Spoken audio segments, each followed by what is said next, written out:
आर्य समाज की विचारधारा वाले गांव के सरपंच मनोज ने महापुरुषों के नाम पर गलियों का नामकरण कर, तालाबों की सफाई के साथ उनका सौंदर्यीकरण कर पंचायत की आमदनी में की रिकॉर्ड तोड़ वृद्धि।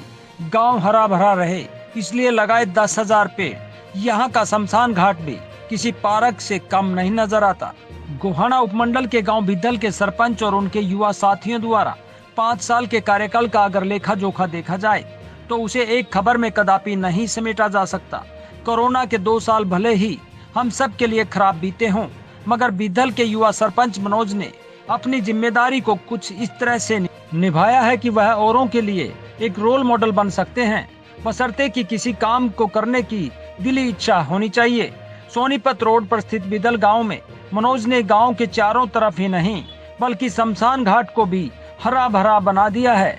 जिस योजना को सरकार अब पूरे देश में लागू करने की घोषणा कर रही है, उस योजना को मनोज ने अपने स्तर पर लागू नहीं बल्कि उसे पूरा कर दिखाया। अपने विवेक से तालाबों को न केवल कब्जा मुक्त करवाया बल्कि उनकी रिटर्निंग वॉल निकलवा कर उनसे होने वाली आमदनी को पहले की अपेक्षा 50 गुना बढ़ाया।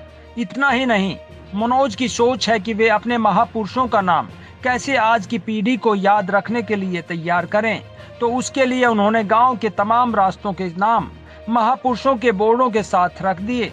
साथ ही गांव के बीच अवैध कब्जे हटाकर शहीद भगत सिंह पार्क और शहीद उधम सिंह पार्क बनवा दिया, जो शायद तहसील के किसी गांव में नहीं दिखाई देगा। खेल स्टेडियम और व्यायामशाला समेत गांव में कहीं भी गंदे पानी की निकासी की समस्या नहीं छोड़ी। मनोज के कार्यकाल में जिले में कोई ऐसा जिला उपायुक्त नहीं रहा जिसने बिद्धल में आकर उनके कार्यों को अन्य गांवों की पंचायतों के लिए उदाहरण के तौर पर पेश न किया हो। गांव के चारों तरफ से आने वाले रास्तों पर नजर दौड़ाई जाए तो ऐसा लगता है कि जैसे हुड्डा सेक्टर में प्रवेश का रास्ता है। इन सभी करवाए गए कार्यों के अलावा और भी बहुत से ऐसे कार्य हैं जिनको पूरा करवाने के लिए मनोज अब अपनी पत्नी अमिता को चुनावी मैदान में उतारने की तैयारी कर चुके हैं। उसके लिए मनोज ने ग्रामीणों से मिलकर एक घोषणा पत्र तैयार कर लिया है।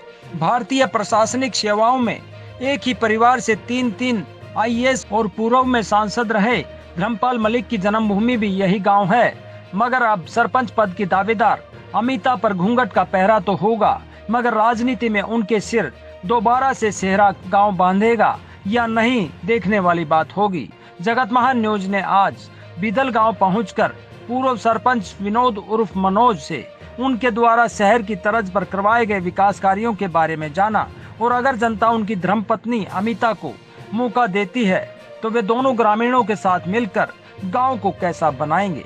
नमस्कार दोस्तों, आप देख रहे हैं जगत महान न्यूज और मैं हूं आपके साथ तेजवीर सिंह। साथियों, जगत महान न्यूज की टीम गांव में जाकर ज़मीनी हकीकत को लगातार आपके सामने रखती आई है।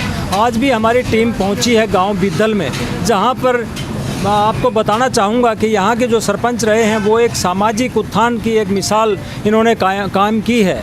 गांव के अंदर अगर हम बात करें तो गांव के अंदर जो हमारे देश के जो महान हस्तियां हैं उनके नाम पर गलियां रखी गई हैं और गांव का विकास बड़े ही व्यवस्थित ढंग से इन्होंने किया है। लेकिन अब इनकी धर्मपत्नी अमिता जो है यहाँ से चुनाव लड़ने वाली है। ये हमारे साथ हैं मनोज जी। हम इनसे बात करते हैं कि ये अब तक क्या करते हैं और आगे क्या विज़न लेके ये आगे चल रहे हैं। मनोज जी, सबसे पहले आपका स्वागत है। नमस्कार जी, आप सभी को।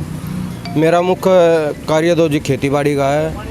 मैं एक हमारे यहाँ जो युवा संगठन है सुभाष चंद्र बोस के नाम से, ये हमारी सारी टीम है जो ये सामाजिक कार्य करती है जी। नहीं मनोज जी, आप पहले सरपंच रहे हैं तो उस दौरान आपने किस किस तरह के विकास कार्य करवाए?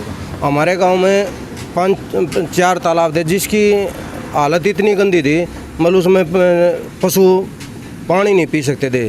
पहले तो उनका सुधार किया गया और हमारे गांव में तालाबों से जो इनकम होती थी वो नाम मात्र थी, जो हमें बढ़ाकर आज 40-50 लाख रुपए की है, जिससे पंचायत का विकास हो गांव का जी। आपने मतलब इनकम को बढ़ाया है गांव की, लेकिन अब ज़्यादातर गांव में देखने में आया कि गंदे पानी की निकासी की बहुत ही बुरी स्थिति है। आपके गांव में क्या स्थिति है? हमारे गांव में गंदे पानी की मतलब पूरी तरह व्यवस्था है, मतलब कोई भी कहीं भी गंदा पानी नहीं रुकता जी। पहले हमारे बनने से पहले एक गांव में गंदे पानी की लेट थी, जिसमें हरिजन बस्ती का और एक मुर्रान पानी का पानी सारा एक जगह गंदा होता, जहाँ बीमारी फैलने का खतरा रहता था। वहाँ हमने मिट्टी डालकर बरत कर शहीद भगत सिंह के नाम से एक पार्क बनाया, जिससे सीवर दबाकर पानी निकासी कर दी जाएगी। बहुत अच्छी बात है, लेकिन अगर हम बात करें पीने के पानी की, अगर बात करें हम स्ट्रीट लाइट की, बात करें हम गरीबों के मकान बनाने की, तो उस और आपने कुछ काम किया? पीने के पानी हमारे गांव में पीने मतलब आदि हरिजन बस्ती में जिसमें 50-40 घर ऐसे थे जिसमें आज तक जब तक गांव बसा है वहाँ पानी नहीं पहुँच रहा था। जो वाटर सप्लाई का हमें प्रयास किया और